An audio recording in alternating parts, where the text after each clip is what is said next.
Buriganga eco park 2012 সালে October মাসে রাজধানী ঢাকার শ্যামপুর বুড়িগঙ্গা নদীর তীরে 2.3 একর জায়গা জুড়ে অবস্থিত। বাংলাদেশ অভ্যন্তরীণ নৌ পরিবহন কর্তৃপক্ষ BIWTA এটি নির্মাণ করেন। অনেকের কাছে এই eco park Shyampur eco park ও BIWTA ইকো পার্ক নামে পরিচিত।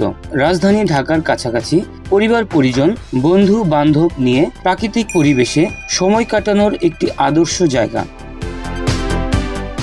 বুড়িগঙ্গা ইকো পার্কে রয়েছে bullfight, striking car, merry go round, capsule, 9D cinema hall সহ 24টিরও অধিক আকর্ষণীয় রাইড, ফুড কোর্ট, নৌঘাট, বসার স্থান ও নদীর তীরে হাঁটার জন্য চমৎকার রাস্তা। আজকে আবহাওয়ার সাথে ঘুরতে আসছি, খুব ভালো লাগতেছে। এদিকে অনেক রাইডে উঠছি, রোলার কোস্টারে উঠছি, খুবই ভালো লাগতেছে আবহাওয়ার সাথে এসে। রাজধানী ঢাকার যে কোনো স্থান থেকে যাত্রাবাড়ি হয়ে এই পার্কে আসা যাবে।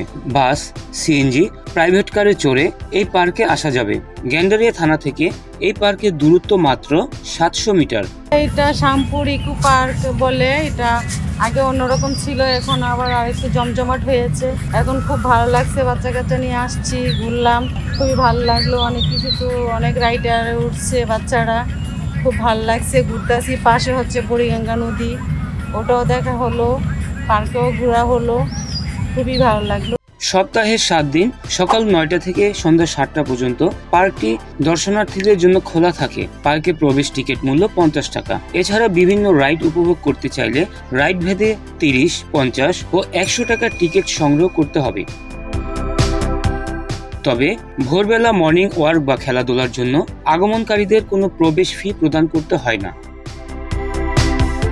ইকো পার্কের ভেতর দর্শনার্থীর খাবার যেমন ফুচকা, চটপটি, আইসক্রিম সহ আরো বিভিন্ন ধরনের খাবার পাওয়া যায়। চাইলে এখান থেকে যে কেউ এই খাবারগুলো খেতে পারবে।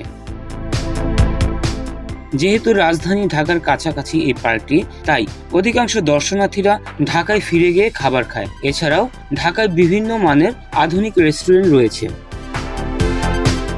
পার্কে রাত্রি যাপন করার জন্য কোনো ব্যবস্থা নেই, কারণ অধিকাংশ দর্শনার্থীরা ঢাকার আশেপাশ থেকে ঘুরতে এসে ঘুরে ফিরে চলে যায়।